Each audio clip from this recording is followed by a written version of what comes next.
All right, again, welcome everyone to today's Humanities Forum. There's a great crowd. I'm so glad you all came out.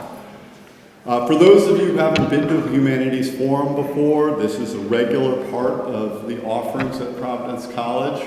Most Friday afternoons, we have guest lectures, people come in to talk about all sorts of interesting things, although not here, because the crowd is a little bigger. Usually it's in Rouen. The Humanities Forum is an initiative of the DWC program, founded not quite a decade ago by Raymond Hayne in the Department of Philosophy. The Humanities Forum has been created as a place to bring scholars, artists, journalists, and other public intellectuals together to help spur a stimulating conversation within the Providence College community. Past lectures include MacArthur Genius Grant Award winners, Pulitzer Prize winners, and even authors featured by Oprah Winfrey's book club. You still got that to shoot for. That's a big one. Yeah. The highlight of these events are these lectures. But whenever you come to the lecture, please make sure to stay, first for the questions and then for the reception that will take place afterwards. It'll feature great food, but it'll also provide an opportunity for you to sit and stand and talk with other students, professors, and maybe even the speaker himself. This week, as our special guest, we welcome Duff McDonald, who we're proud to include in the list of speakers who have come to the Humanities Forum. Mr. McDonald is an award-winning business journalist, originally from Toronto. He has his business bona fides, including a degree from Wharton Business School and a stint working at Goldman Sachs. He also has a fine journalistic pedigree, writing for magazines including Vanity Fair, GQ, New York Wired, and Newsweek. He has written 3 books, including Last Man Standing and The Firm, but today he will speak about his latest book, The Golden Passport, Harvard Business School, The Limits of Capitalism and the Moral Failure of the MBA Elite. Now, for those of you who aren't German scholars, I'm going to tell you a word today. It's Schadenfreude. It's the pleasure you derive from someone else's misfortune. And I'm going to give you an okay, and you'll get my blessing, to have a little bit of Schadenfreude as you hear Mr. McDonald talk about Harvard Business School. It's okay. I listened to the 20-hour book while I was walking to and from campus. And at times I was laughing out loud. It's okay to feel that Schadenfreude, but don't stop there. I want to ask you if PC could endure the gaze of our distinguished guest. Moored by a commitment to a Catholic and Dominican tradition, we have not made the same mistakes as Harvard. But that does not mean our business education is always producing what we want it to produce and what our society needs. I personally don't think we're doing a terrible job, but I do think we need to keep this question in the forefront of our minds. This is something that we need to have both our business school students and our liberal arts students and professors thinking about. On the business school side,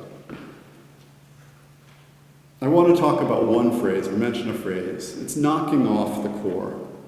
Right? Don't we knock off the core? I got to take the ethics. I got to knock off. I got 2 theologies left. Is that what our liberal arts education is for the business school? Is it an add-on that's something that a hurdle we have to cross just to get our degree and get on? Or is it an invaluable and essential part of our education?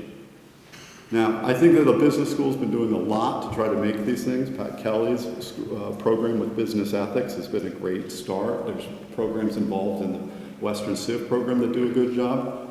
But that sense that the liberal arts are something that we do on the side where our real education happens in business sometimes leaches in.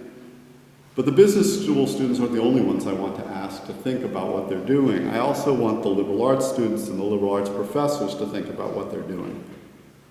Are we training the students properly? Now, we have classes. We have a business ethics class taught regularly on this campus. Right now we have 3 sections of business ethics being offered. Business ethics seems like a perfect class for business students to take, which makes sense. We have 500 or so business and economics majors graduating each year. Is the business, are we training them with a business ethics class? And is that something we're making important to us, the liberal arts faculty? One measure of this is the business ethics class is being taught by a visiting faculty member. Is this something that the philosophy department is going to focus on and saying, hey, if we're going to be servicing business students and we want them to take seriously business ethics, are we giving them the support they need? I think both sides of this have much to think about, because as Mr. McDonald, Mr. McDonald is thinking about what is the problems with Harvard, that we haven't made the mistakes of Harvard doesn't mean that we can't learn and think about how to make our business education better. And I think that that's one of the reasons why it's such a great honor to welcome Duff McDonald up to the stage. So if you can join me in welcoming.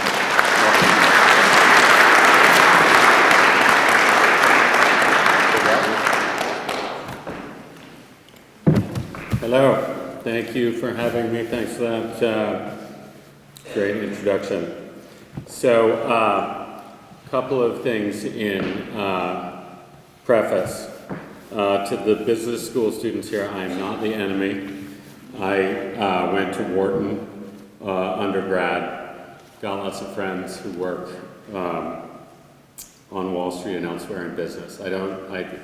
My opinion of a career in the business world is the same as it is of any other career, which is I hope you enjoy it. Harvard Business School, on the other hand, I do not feel so ambivalent about. But as another preface, just to hopefully give you an idea that I'm a more interesting person than the guy you would think could write a 600-page book on Harvard Business School. The last magazine article I wrote was called The Bob Project. And the subtitle of that piece was My 25-Year Quest to Sneak Bob Dylan References into Absolutely Everything. On that note, this talk is entitled Don't Look Back. The Harvard Business School's Inadvertent Influence on American Business. So influence is a tricky thing, right? You can be purposeful about trying to be influential if you want to try and influence people, but you can also have influence that you did not intend, that is inadvertent. And in the latter case, you often have unintended consequences. And things may make sense in the moment, but it turns out that the effect you had was profoundly different than that which you thought you were having. And it's why one of the takeaways that I would offer any business student or any business school faculty is that a really key thing to be doing is always to be asking yourself, why am I doing what I am doing? Whatever context it may happen to be in. And are there assumptions, what are the assumptions that are behind my thinking, and am I still remaining true to them? And it is on that point that I think that the American Business School project, but in particular Harvard Business School, has been a miserable failure. They have not stayed true to their original intentions. Nor do they entertain the idea of even reassessing them in any serious or meaningful way.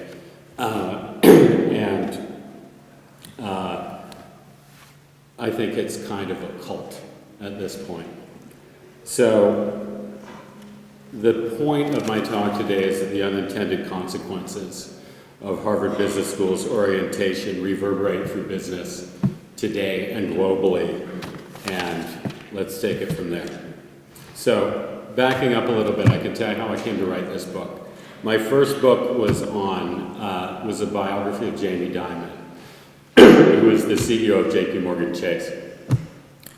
It's called Last Man Standing. I feel pretty good about that because I chose that title 10 years ago, and he is still the last man standing. And I wrote a biography of him during the financial crisis. It was a really interesting time. And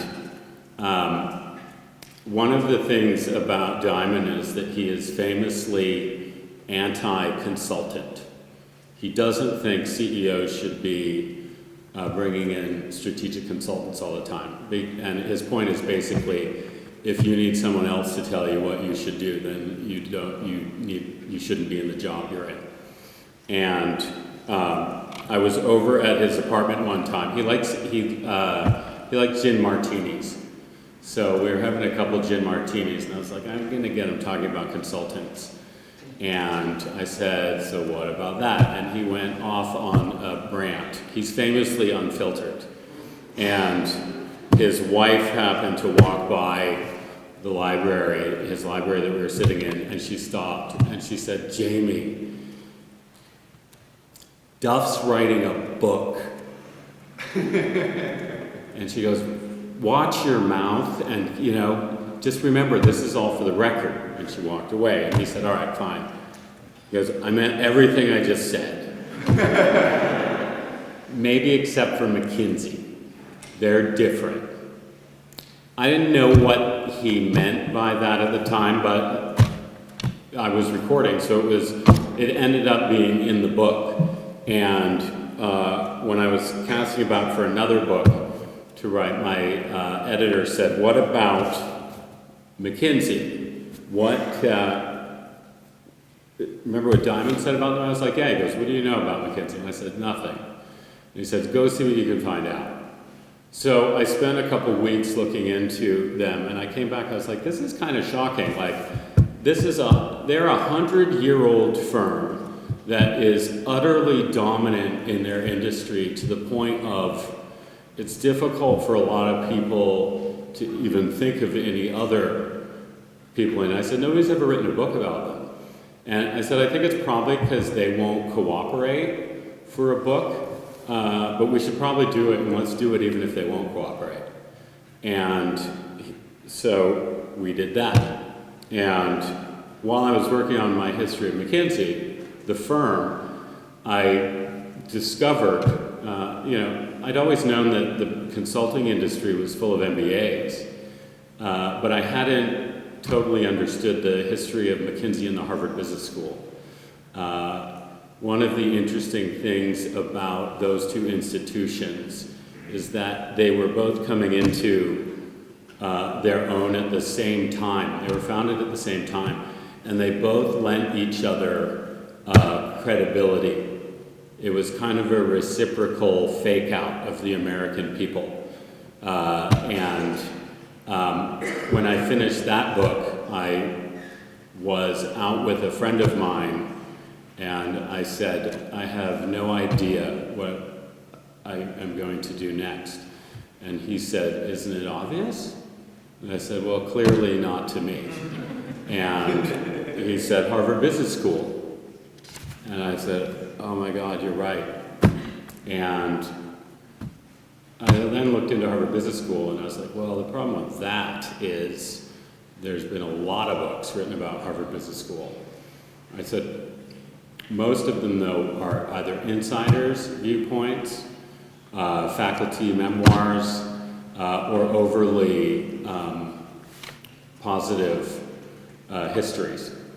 And so I went to my publisher and I said, I want to explore HBS, and I said, I don't think I've yet alienated the entire business establishment. Maybe we can finish the job with this one. And she went for it.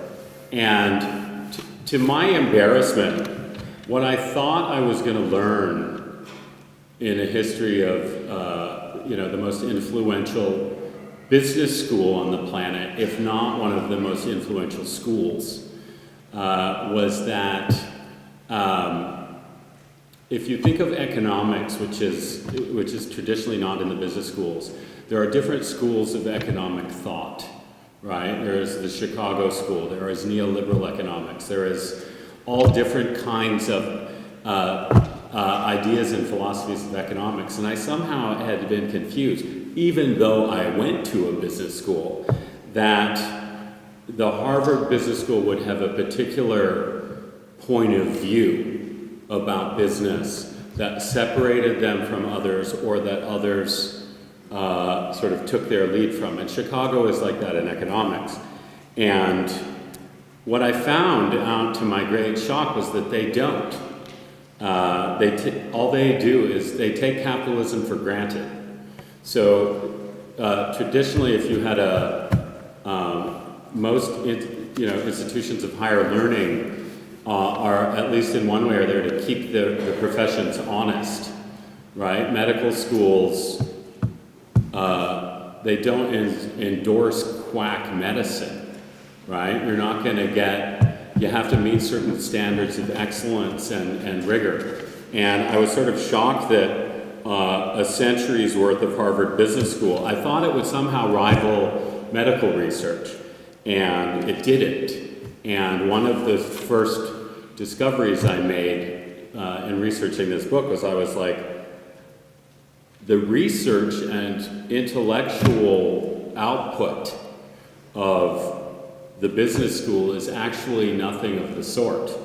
And it's entirely and utterly compromised by money. And, I was off to the races. So, before I proceed to trash them entirely, it's like, what have they done? Harvard Business School has done a lot, right? Despite what Silicon Valley would tell you, HBS was the birthplace of venture capital, without question. Silicon Valley, for a while, the VCs sort of said, we don't need the MBAs. It's like, well, you're the children of the MBAs. And HBS helped in World War II with their logistics work. Their work on accounting and strategy has been hugely influential. Even the idea of the executive MBA. Continuing education, my father was a doctor, so continuing education for doctors is a great thing, right? My father graduated from medical school in the 60s, but he was taking stuff on lasers and stuff well into the 80s and 90s. So the idea of continuing education for managers, I think, is a great idea. I think that a good business education is partially wasted on the young, because a lot of the things that you can learn in business school, the most relevant, it actually resonates more if you have some experience to bank that against. So I'm fully in support of continuing education. But one of the things I realized with HBS that is a bit of a shocker is, at some point we started letting them take credit for things we already knew. And what do I mean by that? And it comes from an inherent problem at the heart of the business school project, which is that they claim to be conducting serious research.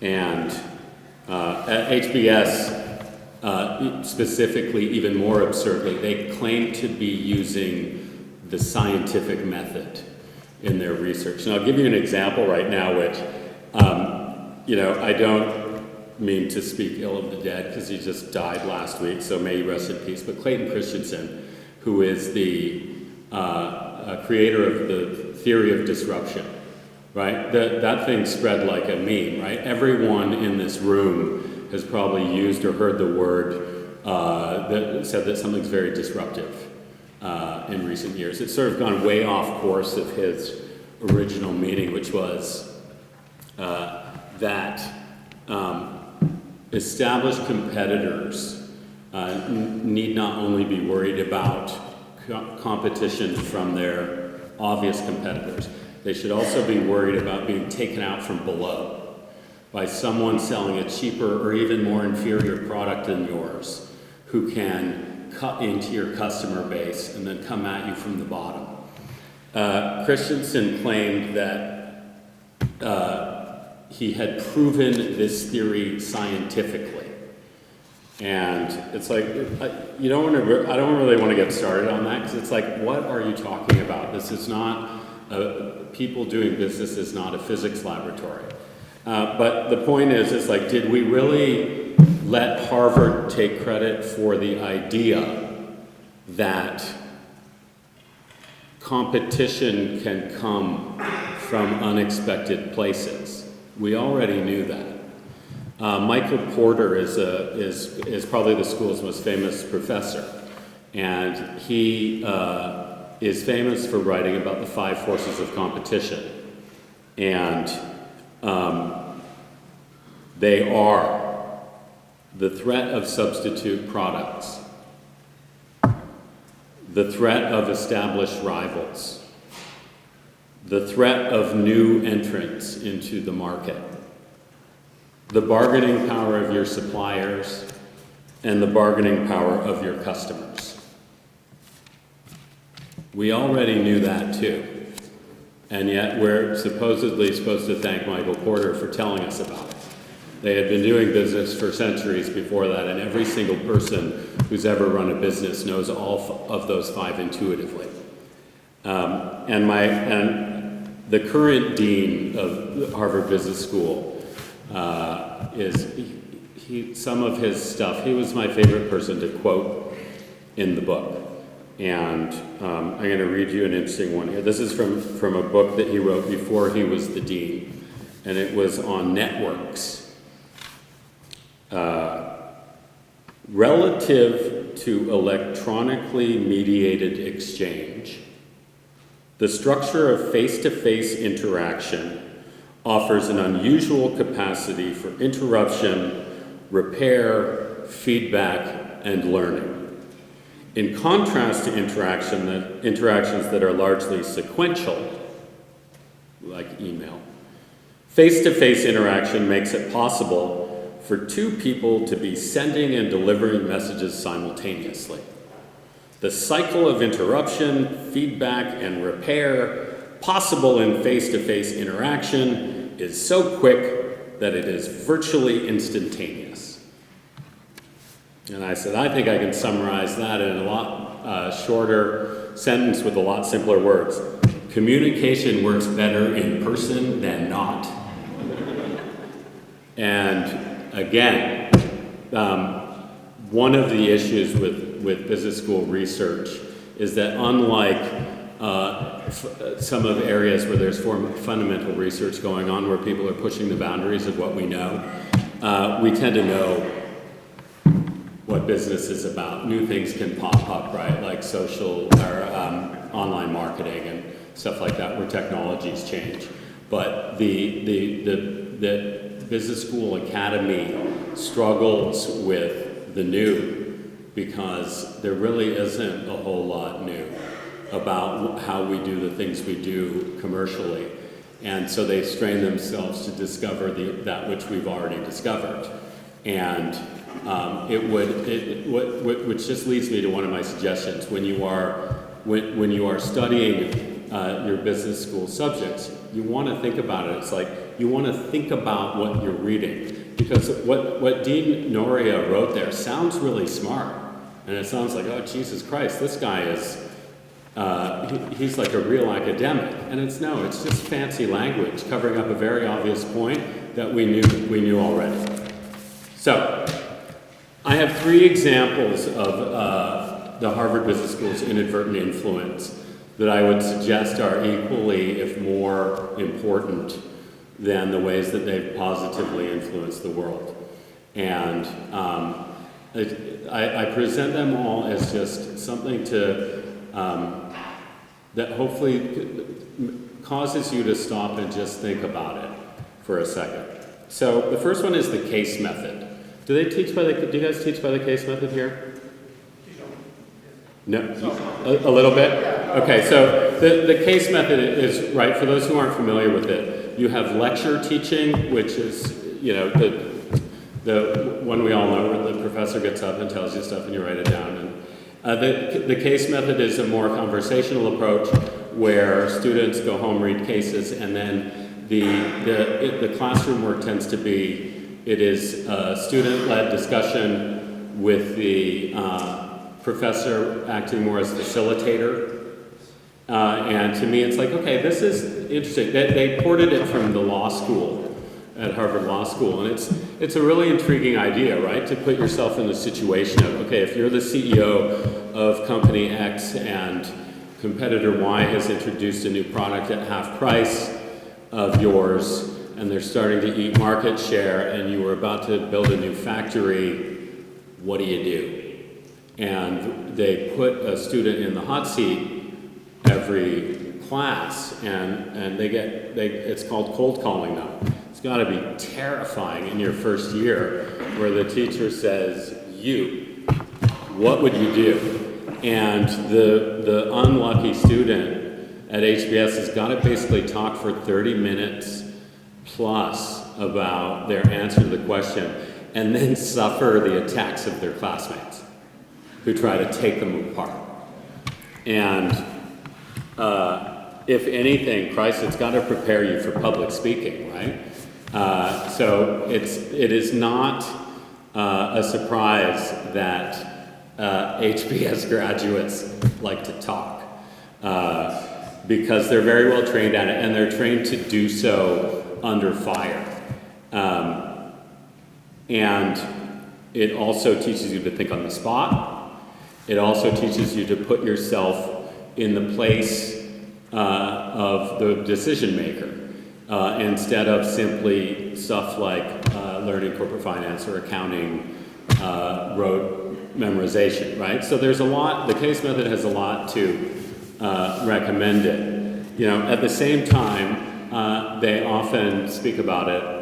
I think they overstate its effects, and they also try to give it credit for things it does not deserve. And so back to the dean, in a 1994 article about the case method, he said, being able to judge the parameters of a particular situation and decide what ideas and actions will work in that context is what distinguishes the truly effective manager.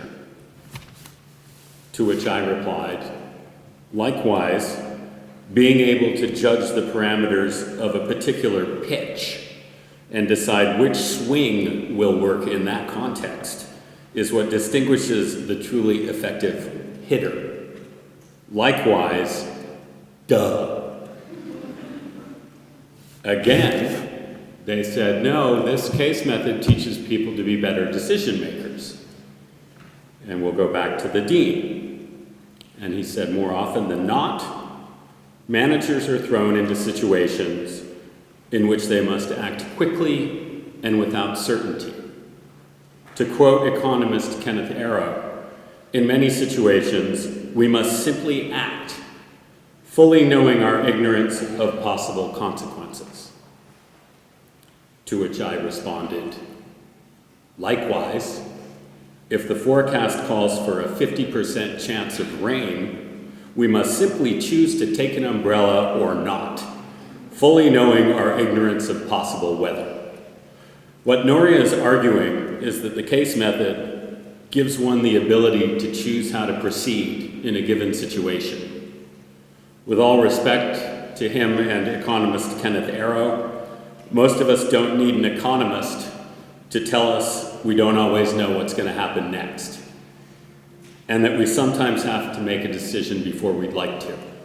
That's called life, and it hardly merits bragging about. Imagine a physics department claiming that its graduates have the ability to conduct experiments. So, you had a case method that started with a great idea, and the next thing we knew, the professors at HBS were given the green light to take board positions at the companies that they wrote cases about.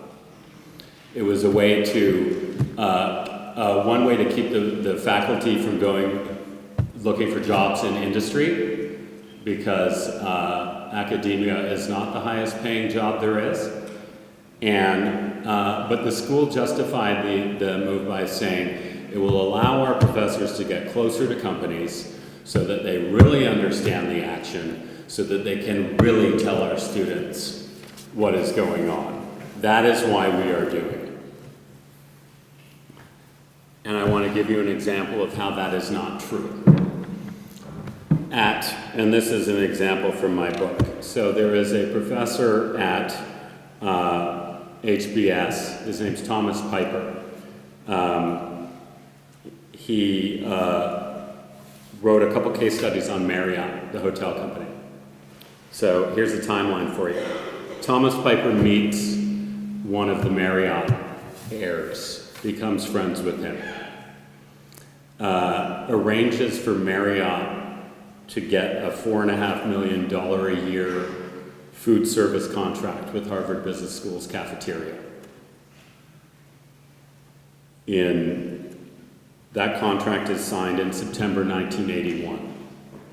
In December 1981, Thomas Piper publishes a case study about Marriott, which is a big wet kiss to the management of Marriott. It doesn't mention the food service contract. In January of 1982, 1 month later, Thomas Piper is given a board seat on the board of Marriott, a position that he holds for a decade. So he's getting the inside view for the benefit of his students. 10 years later, in April 1992, Marriott pulled a move that a lot of companies have done, and it is actually not only frowned upon, in many cases it can be considered illegal because you can make the argument that the company knew what it was going to be doing in advance.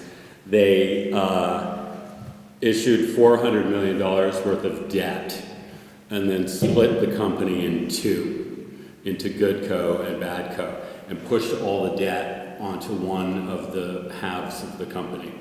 So the people who bought the debt thought that there was a huge entity whose cash flow would service that debt. And then Marriott split the company in two, pushed the debt onto the inferior half of the business, leaving the debt holders holding a bag that they didn't think they were buying.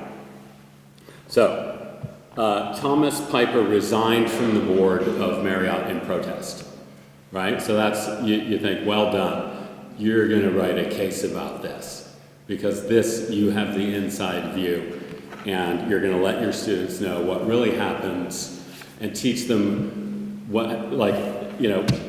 how business is truly conducted in the real world. So, Thomas Piper did not write a case on Marriott.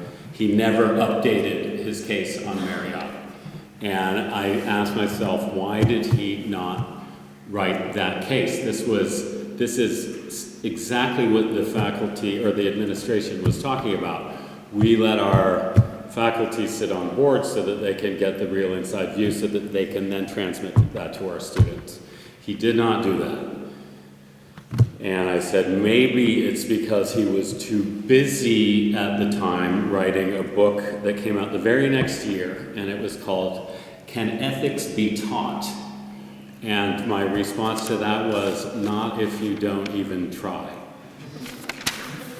So, the case method, a good idea, currently prostituted and is backward looking. It's a great way to teach students how to build a company 20 years ago. So if you're looking for that, the case method is where it's at. My second example for you is one that is going to be much more familiar to everyone in the room, and is one of my pet peeves, which is Harvard Business School unleashed the leadership industry on the world. And what do I mean by that? For the first half of the 20th century, all business schools taught managers. Their product was managers. They taught management. And a lot of the degrees had management in the title. And that's essentially what they do teach, right? If you're taking finance or accounting, marketing, anything, you're being taught how to manage a business.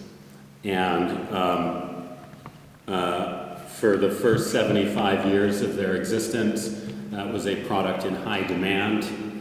If you look back to mid-century post-war when Americans, it was probably the moment where we had peak regard for large institutions because those large institutions had just saved the world from the Nazis, like no wonder. The American CEO was considered a statesman, and to be a manager was to be among the elite, the power elite. And then they had about 20 years of coasting, and then came the 70s, and the roof fell in, right? We had stagflation, Vietnam, the Japanese and Germans invasions, corporate invasions that nobody saw coming, and the American conglomerate movement just basically gorged itself to death. And suddenly, American business was caught with its pants down. The country turned against business. It's where you have the dawn of everything, like the environmental movement, feminism, et cetera, et cetera. It's like suddenly America woke up and was like, wait a second, these guys don't know everything. In fact, they didn't even see the competition that was coming to eat their lunch until it was eating them. And the business schools were stuck in an interesting situation. It was suddenly they were selling a product that was no longer so highly regarded, and it was no longer in as much demand, the manager. And it was a Harvard professor, Zalesnik, who wrote in 1977, who wrote an article that changed everything. And it was entitled, "Managers and Leaders, Are They Different?" And, the short answer is, well, obviously, right? A manager, an effective management is more of a control thing. Leadership is inspirational, right? We follow leaders. Managers tell us what to do. And true to their, if you think of it, it's not that difficult to think of a business school as a business, right? They're selling a product, and they need to be selling something that people want to buy, both the students and the people who hire their graduates. So HBS, and then soon after the rest of the business school academy, just pivoted on a dime and said, managers, what are you talking about? We produce leaders. And there's a debate, right, about whether a leader can be manufactured. I take the side that no, it cannot. Leadership is an emergent quality. We'll let you know if you're a leader, and you'll be able to tell because you turn around, we'll be following you. There are things that you can teach about effective leadership, but this idea that everyone is and should be a leader is, in my opinion, is completely absurd. And by that I don't mean that every single one of us is a special and valuable person. It's that leadership and leader specifically, it's like you can't have, everyone cannot be a leader at once, right? You can show leadership in your behavior and actions, but essentially, if you're gonna have any kind of semblance of control or direction over a group of people doing something, you have to cede some decision-making power at some point to someone. So leadership to me is something that we can all hope for, but HBS even commits an even greater crime, and when their students get there, they are first-year MBA students. They're told, you are tomorrow's future leaders. And in some sense, they've just conflated and confused the boss with the leader. Because more often than not, they're correct that a lot of these graduates will go on to be the boss of something. But leadership is something else. It's a 50 billion plus annual industry. Leadership seminars. I bet there isn't a single person in this room who hasn't been to some kind of leadership thing. And, don't just take my word for it. Take someone else from Harvard. Barbara Kellerman, who teaches at the Harvard School of Government, said the following thing in her book, The Crisis of Leadership. The leadership industry has failed over its roughly 40-year history to, in any major, meaningful, or measurable way, improve the human condition. So, well done, guys, right? Like this is, and at the same time, because when I was working on the book, I ended up meeting a professor from MIT, and he said, God, it's so full of shit, but it's all the students want. So that's what we're giving them. And we have taken our eye off more serious matters, and particularly in business education, right? There's a lot we have to learn. And to spend a lot of time talking about why everybody's a leader. One of the stories I wrote last year for Vanity Fair was called The Miseducation of Sheryl Sandberg. And the HBS had done a couple of case studies on Sheryl Sandberg's leadership abilities, which to them, it's easy to understand, if not forgive, their confusion. To them, leadership is money and success, right? And Sheryl Sandberg was brought into Facebook to be the adult in the room. Nobody needs me to tell them about the complicated thing that is Facebook today, but Sheryl Sandberg should be ashamed of herself. She has shown absolutely zero leadership at that company, and in fact, HBS, for celebrating someone who has overseen a company that has systematically betrayed and lied to an entire country, if not world, broken every promise they've ever made, and shown little disregard for fact, fairness, or humanity. HBS thought this was the pinnacle of leadership. So, I could go on with that. Peter Drucker, one of the more famous management thinkers, he's actually a really lucid thinker for anyone who's, on the lookout for good management books. And he said the following, and it was about the idea that business schools should be teaching. Let's say we're going to teach leadership, right? Why should business schools be the ones to teach it? The reason that they ended up doing so was because they nominated themselves. But here's what Drucker had to say. It is a mistake to say that business schools are charged with educating leaders. They are charged with educating competent mediocrities to do competent work. That's also true of medical schools. They are not charged with educating leaders, but physicians who don't kill too many people. You can't educate leaders. Well, you can in the sense that leaders need to know a lot.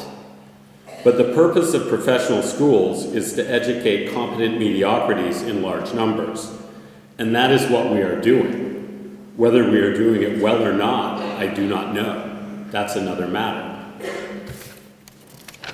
Just to make the point that it's not only me.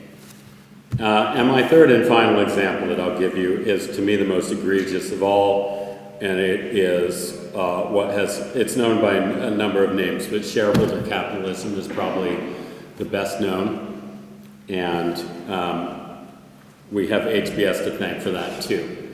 So the first half of the century at Harvard Business School actually took enlightened management as their ideal, right? They wanted to educate an enlightened managerial elite. And, God bless them for trying. And then one person in particular radically reshaped that view, and his name is Michael Jensen. And in the wake of the 70s, and America's sudden move from global dominance to playing catch-up on a lot of fronts, but particularly in industry. Shareholders were outraged that they had let the management of companies, that they had given them so much room to run, and they wanted to rein them in. And the idea floated by Michael Jensen and his colleagues actually at the University of Chicago was, this is pretty simple. We can tantalize these guys with equity, with stock, because guess what? We're all whores, right? You can buy us in the end. And in his paper on agency theory, Jensen even quoted the famous W.C. Fields joke, which I apologize if I offend anybody, but because I'm not trying to. He said there's a famous discussion where a guy says to a woman, he goes, "Would you sleep with me for $1 million?" And she said, "Yes, I would." And he said, "Would you sleep with me for $10?" And she said, "What do you think I am, a whore?" And he said, "We've already established that. Now we're just negotiating price." And that was the central argument in Jensen's influential paper on agency theory, which said, here's all we got to do, is motivate management with stock and stock options, and they will do what the shareholders want. And HBS hired him in 1985. This was the Reagan era. It was the anti-union era. Also, CEOs were looking to point the finger of blame for mismanaging their companies, and HBS gave them a rubber stamp, and suddenly shareholder capitalism, in which all other constituencies, employees, customers, suppliers, the community, were relegated to secondary status.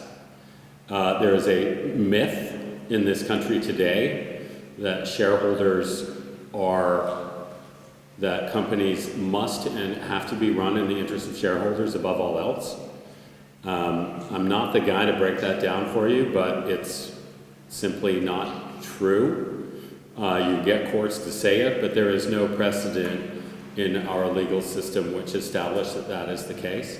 In fact, corporate charters are given to companies by the state, and as we charter them with the right to do business, assuming that they act responsibly.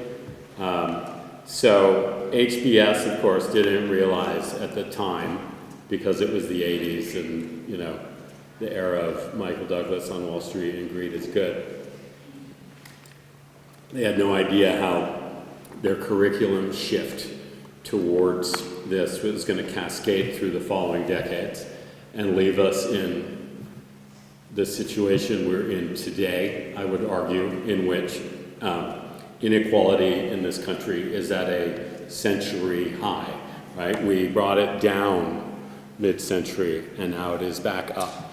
And basically we've endured a rape of the economy and our national assets by the shareholder class, all with the full endorsement of Harvard Business School. And I was stunned when I was looking into this to realize that ostensibly the people whose job it was to pay attention to things like this, meaning the faculty of business schools, didn't even realize what was happening, or, if you want to be more cynical about it, didn't care. In 1987, the dean of HBS compared the rush of MBAs into consulting and Wall Street. Historically, the MBAs had gone more into industry, right, like corporate jobs. And he was asked about how the finance was basically sucking all the MBAs out of all the business schools, and he said, "I think it's crazy where they're going, but we ought to just relax and enjoy it. It won't last long. He either didn't comprehend what was happening or he didn't give a shit. Take your pick. It's disgraceful either way because it was his job to understand. And I'll finish that one with, so my book was coming out in April 2017. And the school and I had a bit of a contentious relationship, let's call it that. And the month my book came out, the cover story in the Harvard Business Review was called "The Error at the Heart of Corporate Leadership." And the subtitle, by two professors from HBS, the subtitle was, "Most CEOs and boards believe their main duty is to maximize shareholder value. It's not." And I was like, oh, such straight talk. Guys, just telling us the way it is, whether we want to hear it or not. The only problem is that they were out to correct a misconception that they had fostered in the first place, right? So, which brings me to one of my grander conclusions about HBS, is I have never seen an institution that is more capable at presenting itself as the solution to a problem that it helped create. So, what can you take away from this? Influence is real. Actions have consequences. But you can't always predict what those consequences are going to be. The amount of air, speaking and money and time that has been wasted on leadership seminars, it just boggles the mind. That is Harvard's fault. Sometimes the most significant effects can come from things that nobody even notices at the time. I ask you to ask yourselves, how many hidden influences do our most esteemed institutions have? What is our opinion based on? Why do we think that? And the process of doing that made me ask, when I ask a question, why do I actually think certain things? Is it because I thought it through? Or is it because at some point I just thought that, or someone told me that? And, the necessity and demand for self-reflection, right? Who am I? Why am I doing what I do? Is at least as paramount for schools as it is for people. And in Western capitalism, one would hope that the custodians of capitalism would do the same, but they're not.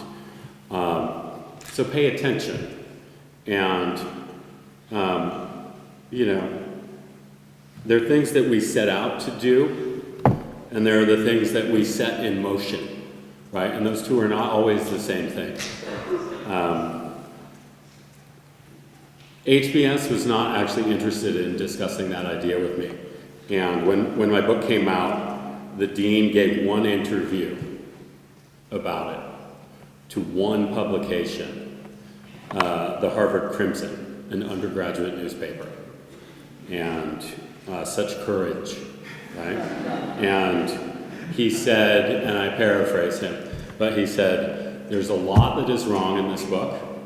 There is a lot that he has missed about the great things that we do. And by the way, I haven't read it. And he essentially said that he didn't care what I had to say, which I'm not speaking as my own personal ego. I'm saying, oh my God, you do not care what someone outside your walls thinks about what you're doing. And that's not an institution of higher learning, right? That is an outsourced PR firm for Western capitalism that's masquerading as a school, right? And one of the reviews that came out after my book came out said, why don't they just privatize the thing and call it what it is, right? And I'd be fine with that, right? Then at least they're doing that, they're on the level about what it is they're actually doing. And, you know, so to all the business schools, right? To all the business students here, and again, you know, I wish you well, right? And there is nothing wrong with wanting to learn how to manage a business, manage a career, and manage a life, right? There's valuable tools that you can get from every single business school course that you take, but you don't need to join a cult in order to do so, right? What is a cult? A cult is something that doesn't countenance questions about what it is doing, and it demands complete obedience, right? That is the Harvard Business School of today, and it's why essentially I consider it a dangerous influence. And I'll finish with one thing. Just when we were coming up with the title and subtitle with the book, the Golden Passport comes from a 19 article in the New York Times in the 1980s sometime, and they said an MBA from Harvard is a golden passport to a life of blah blah blah. So when I read that, I was like, this is great. This is the title. And the original subtitle was Harvard Business School, The Limits of Capitalism and the Failure of the MBA Elite. And my editor came back to me and she said, you know, it's interesting. One of our salesmen brought something interesting up. He said, most people, when they think of MBAs, don't think failure. And I was like, actually, that's a really good point, right? So I was like, what should we do? And I was like, oh, wait, the moral failure of the MBA elite. And then, boom, everybody knew it was the right title. You know, basically, you know, back to the point that was made before I came up here, right, about whether a liberal arts component of your education is something that you should knock off and whether it's a core or not core, right? And I can tell you this from having gone to a business school undergraduate, the only thing that is going to resonate with you 25 years from now are the liberal arts courses that you took, right? Corporate finance is not memorable. It's useful, but you're not like, oh God, corporate finance. Discounted cash flow models. So again, to the point of don't look back, actually that was facetious. I do mean, do look back. You know, a life well lived is a life where you understand who you are and what you're doing, and I wish you all the best.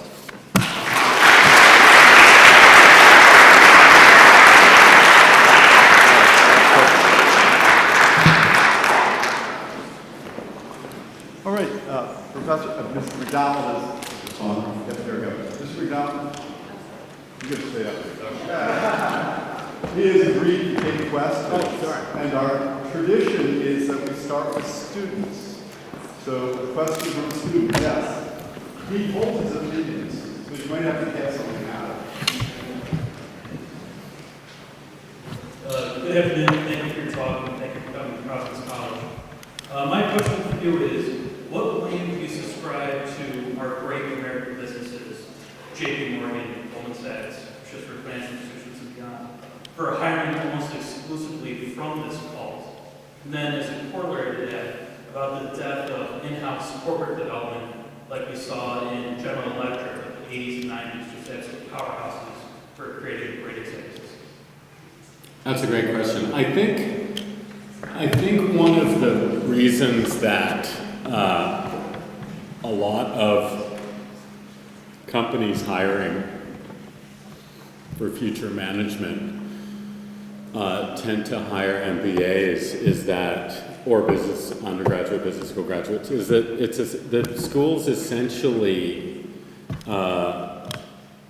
offered to take on a component of screening, training, and indoctrinating. And I don't mean that in the scariest way. It's just like, if you want to hire someone who is sort of down with the way that you want to do things,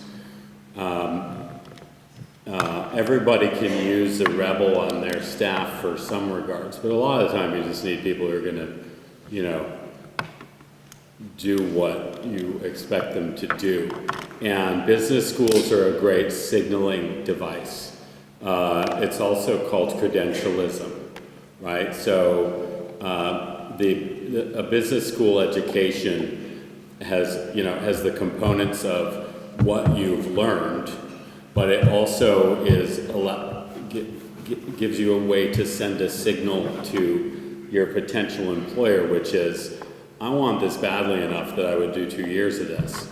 So you can't, I wouldn't entirely blame the people who hire these people for hiring them, because it's like someone is voluntarily taken part of the internal development process off their hands.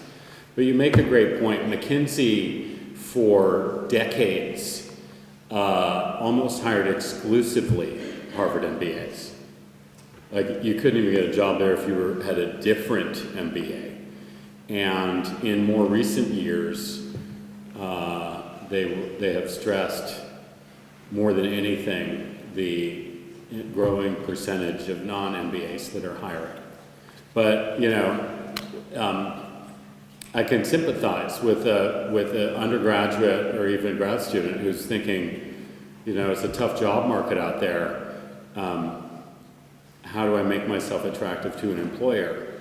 For thinking that a business school education is the way to do it, because it certainly is. The only thing I say to that is, you know, once you get the job, somewhere down the road, right? If you're, I cannot tell you how many people I know who went to take jobs on Wall Street and then got caught what they call as golden handcuffs, right? I worked at Goldman Sachs. I left after 2 years, as I like to say, to seek my fortune in journalism. And the reason I left then is because I knew that I wasn't going to be able to. If I stayed another couple of years, the money was going to get too good. So, you know, you always want to be sort of asking yourself why you're doing what you're doing. But I think, you know, GE is a special story because it was just so huge. In my book on McKinsey, I talked about how it is the most efficient producer of CEOs of public companies ever. There are, except for GE, McKinsey's the most efficient. Like, the number of people who have run public companies from McKinsey as a fraction of the number of people who have worked at McKinsey is the greatest. GE has produced an absolute higher number, but you know, that was partly a result of the American industrial dominance mid-century, right? That's fallen apart because the model of GE doesn't make any sense anymore. Jeff Immelt, Harvard MBA, he wouldn't talk to me either. Other questions?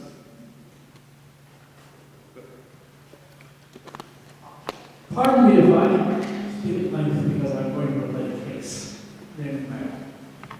Quite a few years ago, I was told, of course, of business ethics. It really wasn't my field. My intellectual formation was debate about capitalism and Marxism and conservatives. I read a lot of Marx and I read a lot of conservatives, so that's what I do. I labored hard to produce a fair, non-propagandistic side, intellectually strenuous, and also exciting, and engaging business ethics course. I discovered that that's not what they wanted me to do at all, the authorities at the school. They wanted me to tell the kids that they could make lots and lots of money and never have to worry about the earnings of their lives. They could come home, sleep at night, never worry about having done the right thing, and get wealthy. I will not insult conservatives by calling that a conservative view. It's simply inane. For what I witnessed today, I had no right to be surprised. But that's the expectation of business ethics, essentially. That was exactly,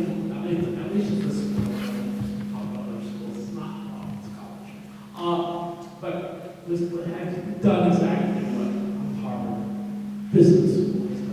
So how's a small school in northeastern Pennsylvania going to be better than Harvard? Thank you. Sorry, what was the question? The question is, how do you make this surprise? You know, it's a business ethics to me is a really interesting subject from the get-go, which is we just call it ethics, right? Because one of the great, I think, maneuvers of the business school academy is to have us believe that it's a separate subject. And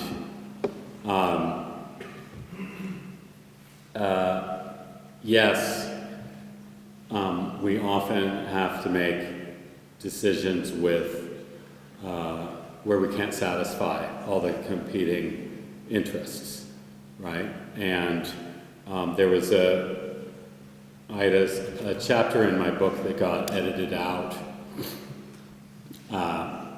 where it was called Ethics for Dummies. And one of the most famous case studies at Harvard Business School in the 80s was called The Parable of the Sadhu, S-A-D-H-U, which I may not be exactly right here, but I think I'm close enough, is like a Sherpa in the Himalayas, right? And the case was as follows. A group of New Yorkers, including a banker from Morgan Stanley, who ended up coming back and writing this case, was climbing Everest. And they came across a Sherpa dying from, like just lying there, dying from exposure. All his people were gone, he didn't have enough clothes, the man was gonna die. So,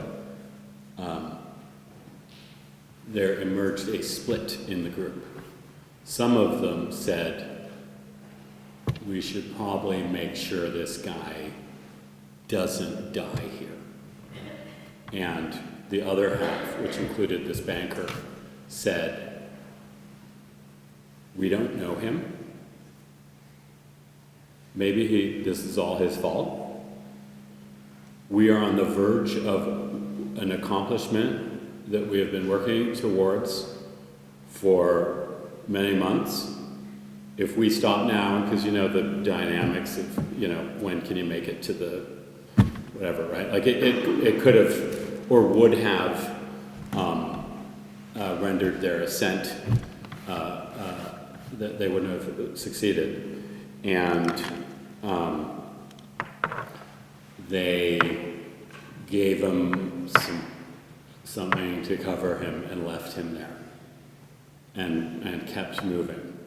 And I said in the book, I was like, the fact that this is considered a debate, whether or not to help a dying man, is about as apt a metaphor for the ascent of Mount Career as one could think of.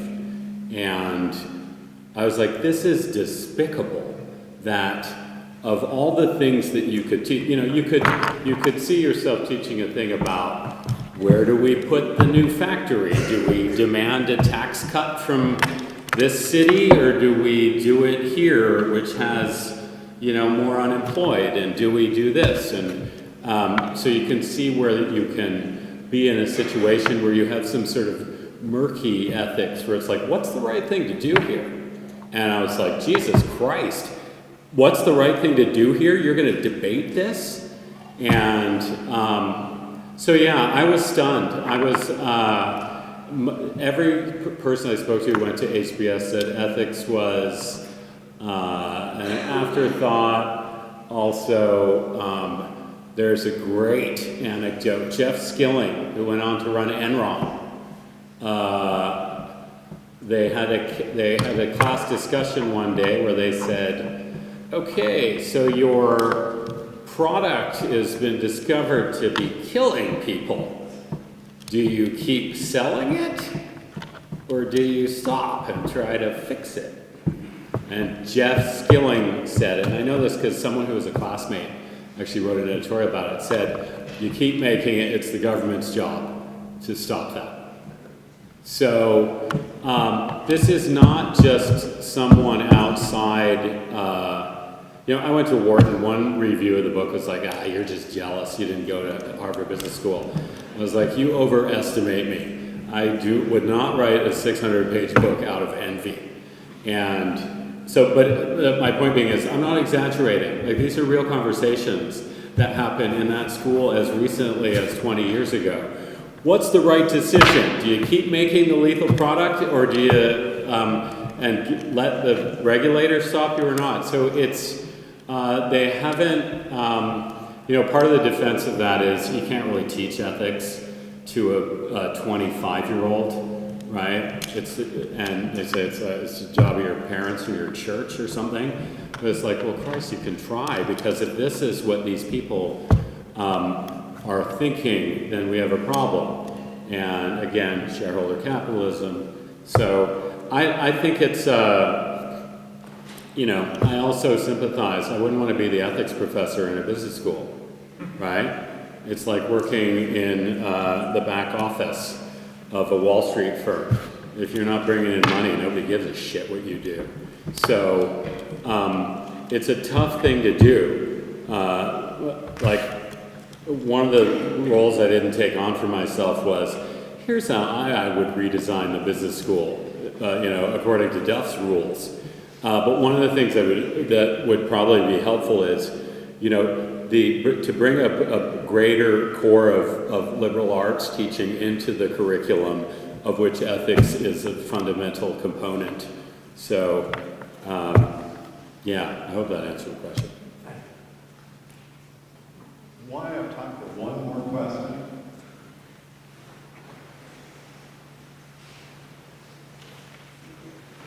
Thanks for being here this afternoon, about a very enlightening lecture.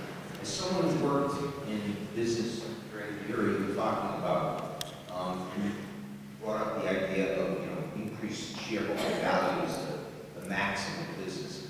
If that's not the maximum, because that's what I was constantly taught, and at the same time I was resisting that, what is the purpose of business?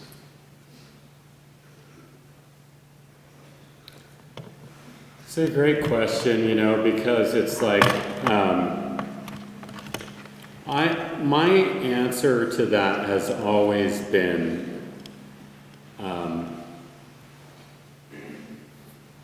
to try to step back and widen the frame, which is, yes, of course your job as a manager, or if you are running a business, there's an imperative to remain profitable, obviously, or else you will not stick around for much longer, unless you, can engage in some kind of financial engineering. So, of course,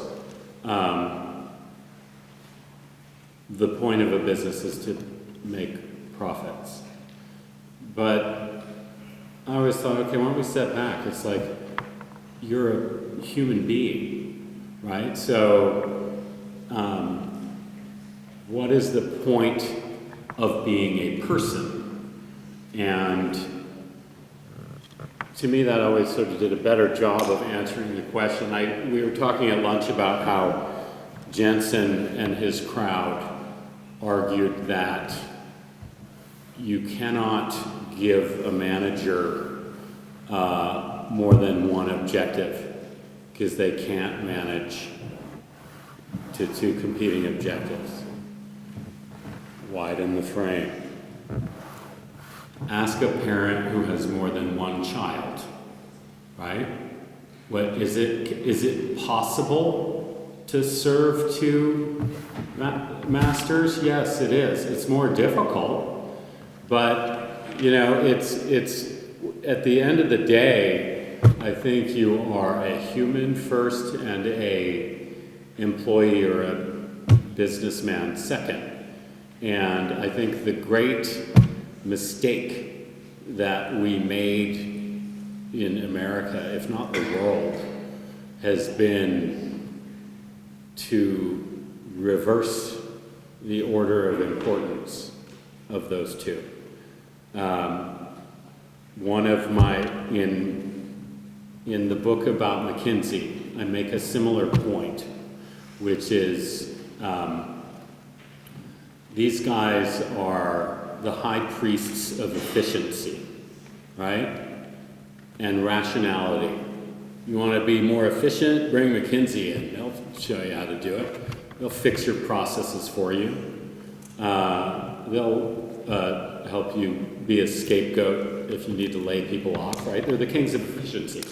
And I made the point, I was like, listen, who's gonna, like, I'm not gonna argue for inefficiency, right? Who wants that? But where do we want to put it in our hierarchy of values? Is efficiency the most important thing to us? I hope not.